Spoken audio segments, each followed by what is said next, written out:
Hello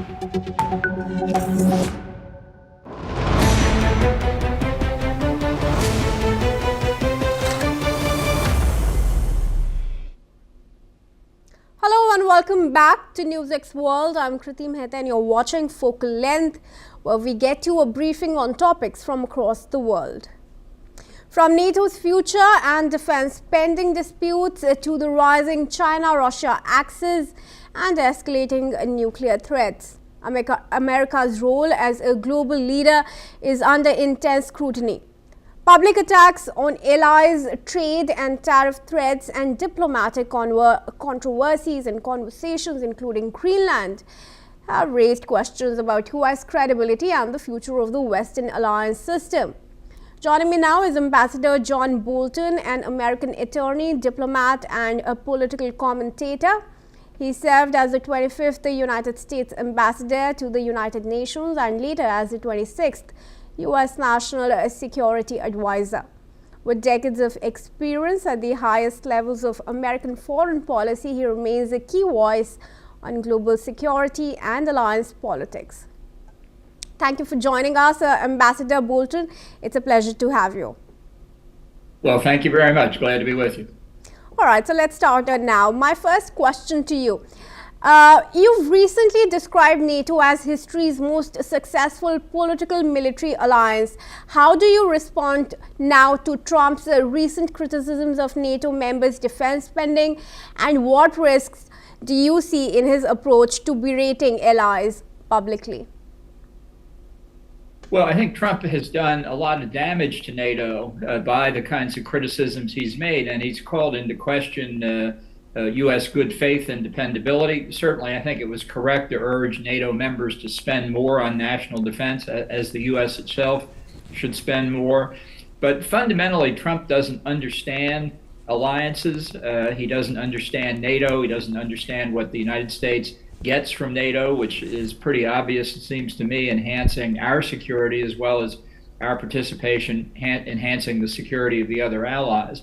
So it's not just his conduct in NATO affairs, but many other things he does, like the continuing threat of tariffs for any reason at all, is beginning to cause people to wonder whether Trump can be counted on in difficult times. And I think that's very bad for America in the long term, but unquestionably he's causing damage right now. Right. Ambassador, in your view also, how has Trump's rhetoric on alliances, including threats of tariffs or military action against partners, really impacted U.S. credibility and trust with key allies like those in the Europe and the Indo-Pacific region? Well, I think although NATO is the premier collective defense alliance we have critical bilateral treaties with a number of countries in the Indo-Pacific: Japan, South Korea, Australia, New Zealand, and others. We have close relationships with many countries in security and economic terms, even if they're not direct ally partners by treaty. And I think given the increasing threat of Chinese efforts to establish hegemony along its periphery in the Indo-Pacific, that the role of the United States and the critical importance of working together in partnerships with countries in the region cannot be more important. So Trump's actions, although they've been primarily directed toward NATO, I think have a negative effect in the Indo-Pacific as well. Now, you've also highlighted the growing China-Russia axis as a major threat that's being overlooked. What specific steps should the U.S. take to counter this partnership, particularly in the light of Russia's ongoing invasion of Ukraine and China's ambitions in the South China Sea? Well, I think this axis between Beijing and Moscow looks like the Sino-Soviet alliance of Cold War days, but obviously this time China is the leading partner and Russia the subordinate partner. I think China has given Russia enormous support financially and otherwise in Russia's war in Ukraine, and it expects something in return from Russia, whether it's an action against Taiwan or action in the South China Sea or along the line of actual control with India. So, in effect, as this axis grows, it becomes a worldwide problem. And I think from the U.S. perspective, we have allies all across the world. We hope they too can have a global perspective, not just in the case of Europe, a North Atlantic perspective. I think Japan, South Korea, just to take two examples, recognize this. I think Australia certainly does as well. And as U.S. Ties to India hopefully become closer in the security field, these are all considerations we need to keep in mind. It's not just in Asia, it's not just the issue of China. In Europe, it's not just the issue of Russia. It's the issue, in both cases, is the axis. Now, reflecting on NATO's support for the US after 9/11 and in Afghanistan, do you believe the current administration's attacks on the alliance and troop deployment by other countries in Afghanistan could undermine future cooperation in global conflicts, such as potential escalations in the Middle East?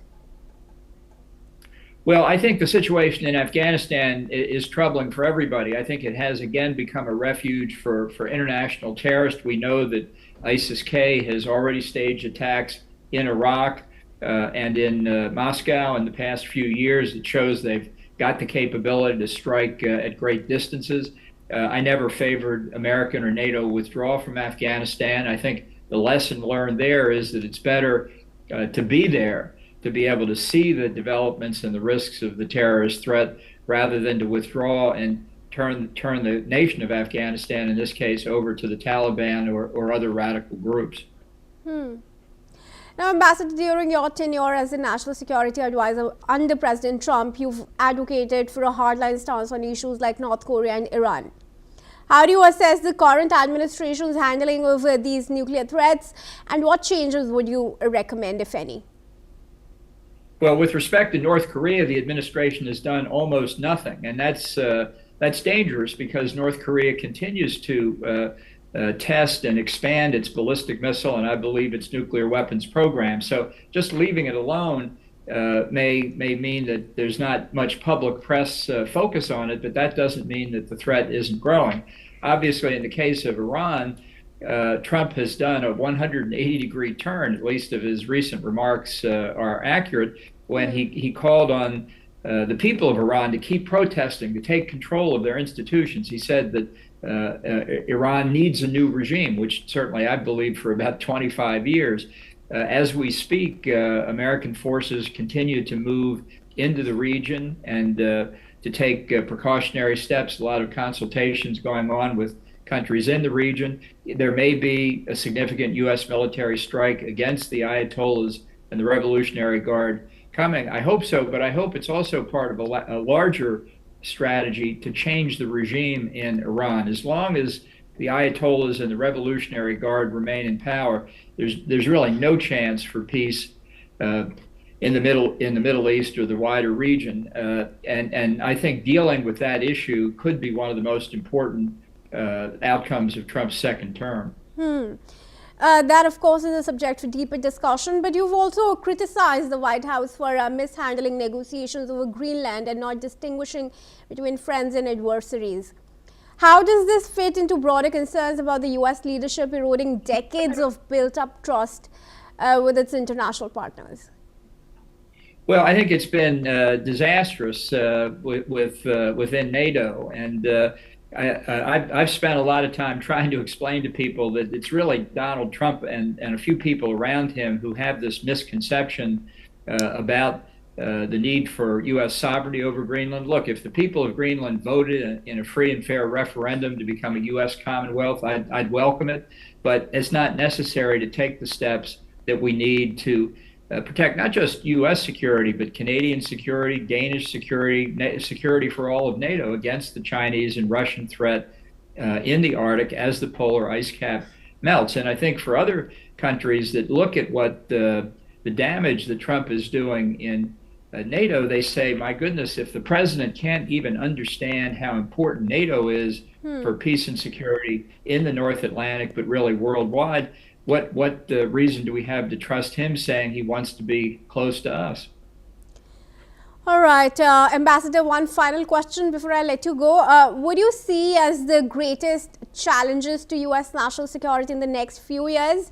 And how can America really rebuild alliances to address issues like cyber threats, climate-related conflicts, or economic competition from authoritarian regimes?